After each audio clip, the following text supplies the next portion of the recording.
I'm Seth Andrews, and this is the True Stories Podcast.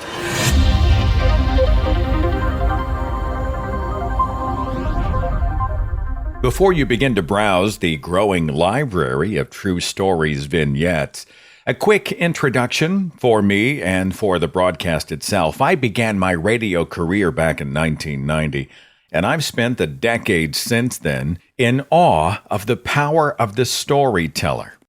I've heard the question, is truth really stranger than fiction?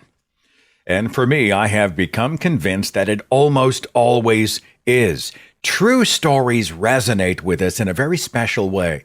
I think because we realize that we're talking about actual people, actual places, actual things that happened.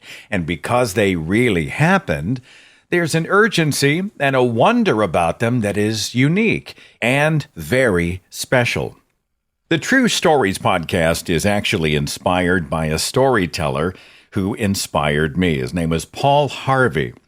Paul Harvey was an American radio broadcaster for ABC News Radio.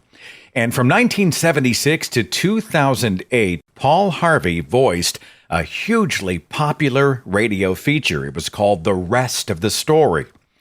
And Paul would share these roughly 5-minute stories from past and present, stories that might be about moments in history, strange trivia about the things that we do every day, the hidden histories of famous people. Paul would draw you into those moments. He would paint vivid pictures with his signature voice. And at the very end of that story, Paul Harvey would pull the rug out from underneath you. He'd give you a detail that you may or may not have seen coming. But Paul Harvey passed away on the 28th of February, 2009. He was 90 years old.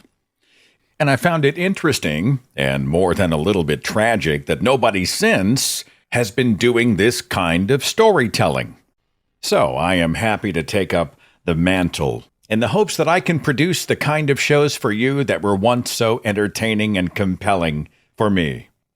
Now, I have no desire to try to be Paul Harvey. Over the past 30-some years, I've developed my own storytelling style, my own delivery, my own voice, and that's the voice that you are going to hear. Is truth stranger than fiction? I can't really answer the question for you, but I can humbly offer my collection of true stories to you. So perhaps you can answer that question for yourself. Enjoy the shows, and thanks for listening. TrueStoriesPodcast.com